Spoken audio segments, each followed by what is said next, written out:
Welcome to wishful ಅಡುಗೆ ಮನೆ. ನೋಡಿ, ಇವತ್ತು ಕಡಲೆಕಾಳನ್ನು ನೆನಾಕಿದ್ದೀನಿ. ನಾನಿಲ್ಲಿ ಕಪ್ಪು ಕಡಲೆಕಾಳು ಬರುತ್ತಲ್ಲ, ಆ ಥರದ ತೊಗೊಂಡಿದ್ದೀನಿ. ಅದನ್ನು ತೊಗೊಂಡು ರಾತ್ರಿ ನೆನೆಸಿದ್ದೆ. 8 ಅವರ್ ನೆನೆಸಿದ್ರೆ ಸಾಕಾಗುತ್ತೆ. ನೀವು ರಾತ್ರಿ ನೆನೆಸಿ ಬೆಳಗ್ಗೆ ದಿಢೀರಂತ ಮಾಡ್ಕೊಬೋದು. ನಾನಿಲ್ಲಿ ಒಂದು ಅರ್ಧ ಕಪ್ ಆಗೋಷ್ಟು ತೊಗೊಂಡಿದ್ದೆ. ನೆಂದು ಇಷ್ಟ ಆಗಿದೆ ನೋಡಿ. ಇದು ಹೆಸರು ಕಾಳು ಕೂಡ ಹಾಗೆ ನೆನೆಸಿ ತೊಗೊಂಡಿದ್ದೀನಿ. ಇದನ್ನು 1 ಕಪ್ ಆಗೋಷ್ಟು ತೊಗೊಂಡಿದ್ದೆ. ಸ್ವಲ್ಪ ಹೆಸರು ಕಾಳನ್ನ ಜಾಸ್ತಿ ಪ್ರಮಾಣದಲ್ಲಿ ತೊಗೊಂಡಿದ್ದೀನಿ.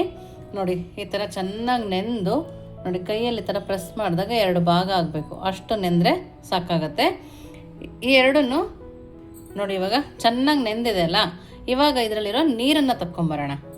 ನೋಡಿ, ಇದರಲ್ಲಿರೋ ನೀರನ್ನು ತಕ್ಕೊಂಡಿದ್ದೀನಿ. ನೋಡಿ, ನೀವು ಎರಡನ್ನು ಒಂದರಲ್ಲೇ ನೆನೆಸ್ಕೊಬೋದು. ನಾನಿಲ್ಲಿ ಸಪ್ರೇಟ್ ನೆನೆಸ್ಕೊಂಡಿದ್ದೀನಿ. ನೀವು ಹೆಸರು ಕಾಳು ಮತ್ತು ಕಡಲೆಕಾಳು ಮಿಕ್ಸ್ ಮಾಡಿ ಕೂಡ ನೆನೆ ಹಾಕ್ಕೋಬೋದು. ಇವಾಗ ಇದನ್ನು ನೋಡಿ, ಒಂದು ಮಿಕ್ಸಿ ಜಾರನ್ನ ತೊಗೊಂಡಿದ್ದೀವಲ್ವ, ಇವಾಗ ಇದಕ್ಕೆ ಕಡಲೆಕಾಳನ್ನ ಹಾಕೋಣ. ನಾವು ನೆನೆಸಿಟ್ಟಿರೋ ಕಡಲೆಕಾಳನ್ನ ಹಾಕೋಣ. ನಿಮಗೆ ಎಷ್ಟು ಬೇಕೋ ಅಷ್ಟನ್ನು ಕೂಡ ನೆನೆ ಹಾಕೋಬೋದು. ರುಬ್ಬಕ್ಕೆ ಕೂಡ ನಿಮ್ಗೆ ಎಷ್ಟು ಬೇಕೋ ಅಷ್ಟನ್ನು ಹಾಕೋಬೋದು. ನೋಡಿ, ಹೆಸರು ಕಾಳು ಕೂಡ ಹಾಕ್ಕೊಳ್ತಾ ಇದ್ದೀನಿ. ರಾತ್ರಿನೇ ನೆನೆಸಿದ್ರಂತೂ ತುಂಬ ಚೆನ್ನಾಗಿ ಬರುತ್ತೆ. ನಾನಿಲ್ಲಿ ಹೆಸರು ಕಾಳನ್ನ ಹಾಕ್ಕೊಂಡಿದ್ದೀನಿ. ಇವಾಗ ಇದಕ್ಕೆ 1 ಬೌಲ್ ಆಗುವಷ್ಟು ಉಪ್ಪಿಟ್ಟಿನ ರವೆನ ಹಾಕ್ಕೊಳ್ತಾ ಇದ್ದೀನಿ. ನಾವು ಉಪ್ಪಿಟ್ಟು ಮಾಡ್ತೀವಲ್ಲ, ಆ ರವೆ ಹಾಕ್ಕೊಂಡ್ರೆ ಸಾಕಾಗತ್ತೆ. ಇದಕ್ಕೇ ಸ್ವಲ್ಪ ಬೆಳ್ಳುಳ್ಳಿ, ಹಾಗೆಯೇ ಸ್ವಲ್ಪ ಶುಂಠಿ, ಹಾಗೆಯೇ 2 ಹಸಿಮೆಣಸಿನ್ಕಾಯಿನ ಹಾಕ್ಕೊಂಡು 1 ಬೌಲ್ ಗಟ್ಟಿ ಮೊಸರನ್ನ ಹಾಕೋಣ. ನೋಡಿ, 1 ಬೌಲ್ ಇಲ್ಲಿ ಗಟ್ಟಿ ಮೊಸರನ್ನ ಹಾಕ್ಕೊಂಡು ಚೆನ್ನಾಗಿ ಸಣ್ಣದಾಗೋವರೆಗೂ ರುಬ್ಕೊಂಬರೋಣ. ನೋಡಿ, ಇಷ್ಟು ಸಣ್ಣದಾಗಿ ನಾವು ರುಬ್ಕೊಂಬರ್ಬೇಕು. ನೋಡಿ, ಈ ಥರ ರುಬ್ಕೊಂಬಂದರೆ ಸಾಕಾಗುತ್ತೆ. ನೀವು ಮಾಮೂಲಿ ಚಟ್ನಿ ರುಬ್ತಿರಲ್ಲ, ಆ ಹದದಲ್ಲಿದ್ದರೆ ಸಾಕು. ಇವಾಗ ಇದನ್ನು 1 ಬೌಲ್ಗೆ ಹಾಕೋಣ. ನೋಡಿ, ಈ ಥರ 1 ಬೌಲ್ಗೆ ಸೇರಿಸ್ಕೊಬೇಕು. ನಾನು ಅದೇ ಮಿಕ್ಸಿ ಜಾರಿಗೆ ಸ್ವಲ್ಪ ನೀರನ್ನು ಹಾಕಿ ಹಾಕ್ಕೊಳ್ತಿದ್ದೀನಿ. ಜಾಸ್ತಿ ತೆಳು ಮಾಡ್ಕೊಳಕ್ಕೆ ಹೋಗಬಾರ್ದು. ಆದಷ್ಟು ಗಟ್ಟಿನೇ ಇದ್ದರೆ ತುಂಬ ಚೆನ್ನಾಗಿರುತ್ತೆ. ನೋಡಿ, ಇದಕ್ಕೆ ರುಚಿಗೆ ತಕ್ಕಷ್ಟು ಉಪ್ಪನ್ನು ಸೇರಿಸ್ಕೊಳ್ಳೋಣ. ನೋಡಿ, ಉಪ್ಪು ಸೇರಿಸ್ಕೊಂಡು ಈ ಥರ ನಿಧಾನಕ್ಕೆ ಕೈ ಆಡಿಸ್ಕೊಳ್ಳೋಣ. ನೋಡಿ ನೋಡಿ, ಎಷ್ಟು ಚೆನ್ನಾಗಿ ಬಂದಿದೆ ಅಲ್ಲ. ಅಕ್ಕಿ ತಿನ್ನಬೇಕು, ದೋಸೆ ನಾವು ಯಾವಾಗಲೂ ಬೆಳಗ್ಗೆ ಅಕ್ಕಿಯಿಂದನೇ ಮಾಡ್ಕೋಬೇಕಾಗತ್ತೆ ನಾವು ರೆಸಿಪಿಗಳು. ಅಕ್ಕಿ ತಿನ್ನೋಕ್ಕೆ ನಮ್ಗೆ ಇಷ್ಟ ಇಲ್ಲ ಅಂತ ಅನ್ನೋರು ಈ ಥರ ಸೂಪರಾಗಿರೋ ಹೆಲ್ದಿಯಾಗಿರೋ ರೆಸಿಪಿನ ಮಾಡ್ಕೋಬೋದು. ಮಕ್ಕಳು ಕೂಡ ತುಂಬ ಹೆಲ್ದಿಯಾಗಿರುತ್ತೆ, ಅವರು ಕೂಡ ಇಷ್ಟಪಟ್ಟು ತಿಂತಾರೆ. ಇದನ್ನು ಒಂದು 5 ನಿಮಿಷ ರೆಸ್ಟ್ ಮಾಡಿಬಿಡೋಣ. ನೋಡಿ, ಲಿಡ್ಡನ್ನು ಕ್ಲೋಸ್ ಮಾಡಿ ಒಂದು 5 ನಿಮಿಷ ರೆಸ್ಟಿಗೆ ಬಿಡ್ತಾಯಿದ್ದೀನಿ. ಯಾಕಂದರೆ ರವೆ ಹಾಕಿರ್ತೀವಲ್ಲ, ರವೆ ನೆನಿಬೇಕು ಅಂತೇಳಿ ಒಂದು 5 ನಿಮಿಷ ರೆಸ್ಟಿಗೆ ಬಿಡೋಣ. ನೋಡಿ, 5 ಮಿನಿಟ್ಸ್ ಆಗಿದೆ. ರವೆ ಕೂಡ ಚೆನ್ನಾಗಿ ನೆಂದಿದೆ. ನೋಡಿ, ನಮಗೆ ಈ ಹದದಲ್ಲೇ ಇರಬೇಕು. ಜಾಸ್ತಿ ತೆಳು ಆಗಬಾರ್ದು, ಜಾಸ್ತಿ ಗಟ್ಟಿನೂ ಕೂಡ ಆಗಬಾರ್ದು. ದಿಢೀರಂತ ಮಾಡ್ಕೊಬೋದು. ಪ್ರೋಟೀನ್ ಕೂಡ ರಿಚ್ ಆಗಿದೆ, ತುಂಬಾ ಹೆಲ್ದಿಯಾಗಿರುತ್ತೆ. ನೋಡಿ, ಈ ಹದದಲ್ಲಿರುತ್ತಲ್ಲ. ಇವಾಗ ಇದನ್ನು ನೋಡಿ, ಇವಾಗ ಪ್ಯಾನ್ ಬಿಸಿಯಾಗಿದೆ. ನಾನಿಲ್ಲಿ ಸ್ವಲ್ಪ ಎಣ್ಣೆ ಹಾಕಿ ಸ್ವಲ್ಪ ನೀರನ್ನು ಹಾಕಿ ಪ್ಯಾನನ್ನು ಕರೆಕ್ಟ್ ಮಾಡ್ಕೊಂಡಿದ್ದೀನಿ. ಸರಿಯಾದ ಹದದಲ್ಲೇ ಇರಬೇಕು. ಮೀಡಿಯಮ್ ಫ್ಲೇಮಲ್ಲಿ ಇಟ್ಕೊಂಡು ನಾವೇ ಬ್ಯಾಟರ್ನ ಹಾಕೋಣ. ನೋಡಿ, ಇಷ್ಟು ಗಟ್ಟಿನೇ ಇರಬೇಕು. ನೀವು ತೆಳು ಮಾಡ್ಕೊಂಡ್ರಿ ಅಂದ್ರೂ ಚೆನ್ನಾಗಿ ಬರೋದಿಲ್ಲ.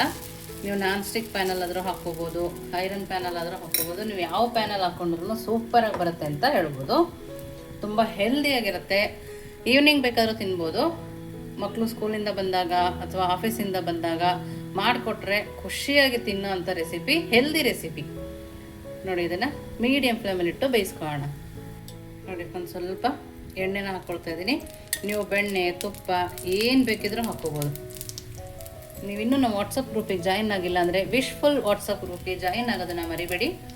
ಹೊಸ ಹೊಸ ರೆಸಿಪಿಗಳನ್ನ ನೀವು ಅಲ್ಲಿ ಕಮೆಂಟ್ ಮೂಲಕ ತಿಳಿಸ್ಬೋದು. ನಾವು ಮಾಡಿ ತೋರಿಸ್ತೀವಿ. ನಾವು ಅಕ್ಕಿಯಿಂದ ಹೆಲ್ದಿಯಾಗಿ ತಿನ್ನೋಕ್ಕಾಗಲ್ಲ, ಈ ಥರ ಕಾಳುಗಳನ್ನ ತಿನ್ನಲ್ಲ ಅನ್ನೋರಿಗೆ ಈ ಥರ ಮಾಡಿ ಕೊಡ್ಬೋದು. ನೋಡಿ, ನೀವು 2 ಸೈಡು ಕೂಡ ಬೇಯಿಸ್ಕೊಬೋದು. ನೋಡಿ, ಏನು ಸಕ್ಕತ್ತಾಗಿ ಕಾಣಿಸ್ತಿದೆ, ನೋಡ್ತಾ ಇದ್ದೀರಲ್ಲ. ನೋಡಿ, ಈ ಥರ ಒಂದು ಸೂಪರಾಗಿ ದೋಸೆ ರೆಡಿ ಆಗುತ್ತೆ. ನೋಡಿ, ಈ ಥರ ಹಾಕಿ ಲೈಟ್ ಕೈಯಿಂದ ತಿರುಗಿಸ್ಕೊಬೇಕು.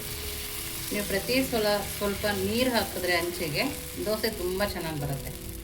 ನೋಡಿ, ಇವಾಗ ಇದಕ್ಕೆ ಸ್ವಲ್ಪ ಕ್ಯಾರೆಟು, ಹಾಗೆಯೇ ಸ್ವಲ್ಪನೇ ಈರುಳ್ಳಿ, ಜಾಸ್ತಿ ಹಾಕ್ಕೋಬೇಡಿ, ಸ್ವಲ್ಪ ಸ್ವಲ್ಪನೇ ಹಾಕ್ಕೋಬೇಕು. ಹಾಗೆಯೇ ಸ್ವಲ್ಪ ಕೊತ್ತಂಬರಿ ಸೊಪ್ಪು. ನೀವು ಇದಕ್ಕೆ ಚೀಸ್ ತಿನ್ನೋದಾದರೆ ಚೀಸ್ ಕೂಡ ಹಾಕ್ಕೊಂಡು ಬೇಯಿಸ್ಕೊಬೋದು. ನೋಡಿ ಈ ಥರ ಬೇಯುವಾಗ ಸ್ವಲ್ಪ ಎಣ್ಣೆನ ಹಾಕ್ಕೊಳ್ತಾ ಇದ್ದೀನಿ.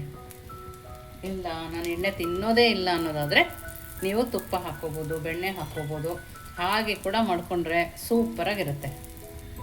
ನೋಡಿ ಈ ದೋಸೆ ಕೂಡ ನೀಟಾಗಿ ಬೇಯ್ತಾ ಇದೆ ನೋಡಿ. ಇವಾಗ ಇದು ಕೂಡ ರೆಡಿ ಇದೆ ನೋಡಿ, ಸಖತ್ತಾಗಿ ರೆಡಿಯಾಗಿದೆ. ಇವಾಗ ನೆಕ್ಸ್ಟ್ ಏನು ಮಾಡೋದು ನೋಡೋಣ ಬನ್ನಿ. ನೋಡಿ ಪ್ಲೇಟ್ ಕೂಡ ರೆಡಿ ಇದೆ, ಬಿಸಿ ಬಿಸಿ ದೋಸೆ ಕೂಡ ರೆಡಿ ಇದೆ. ನೋಡ್ತಾ ಇರ್ಬೋದು ಎಷ್ಟು ಸಕ್ಕತ್ತಾಗಿ ಬಂದಿದೆ ಅಂತ. ನೋಡಿ ನಿಮಗೆ ತೋರಿಸ್ತೀನಿ. ಸೂಪರ್ ಹೆಲ್ದಿ ಅಂತಲೇ ಹೇಳ್ಬೋದು, ಅಷ್ಟು ಚೆನ್ನಾಗಿರೋ ದೋಸೆ, ಅಷ್ಟೇ ಸಾಫ್ಟಾಗಿ ಕೂಡ ಇದೆ. ನೀವು ನೋಡ್ತಾ ಇದ್ದೀರಲ್ಲ, ತುಂಬ ಸಾಫ್ಟಾಗಿದೆ. ಲಂಚ್ ಬಾಕ್ಸಿಗೆ ಕೂಡ ಹಾಕ್ಕೊಡ್ಬೋದು. ತುಂಬ ಹೆಲ್ದಿಯಾಗಿರುತ್ತೆ. ಹೆಸರು ಕಾಳು ಕಡಲೆಕಾಳು ಇರೋದ್ರಿಂದ ತುಂಬಾ ಹೆಲ್ದಿಯಾಗಿರುತ್ತೆ.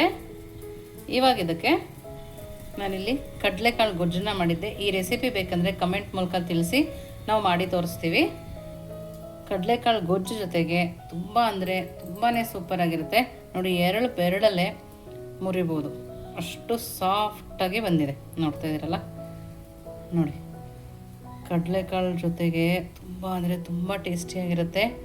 ನೋಡಿ ಖಂಡಿತವಾಗೂ ನೀವು ಒಂದ್ಸರಿ ಮಾಡೇ ಮಾಡ್ತೀರಾ. ಈ ರೆಸಿಪಿ ಒಂದು ಸರಿ ಮಾಡಿದರೆ ಪದೇ ಪದೇ ಅಂತೂ ಮಾಡ್ತೀರಿ. ವಾವ್, ಸೂಪರಾಗಿದೆ ಅಂತಲೇ ಹೇಳ್ಬೋದು. ತುಂಬ ಅಂದರೆ ತುಂಬ ಟೇಸ್ಟಿಯಾಗಿದೆ.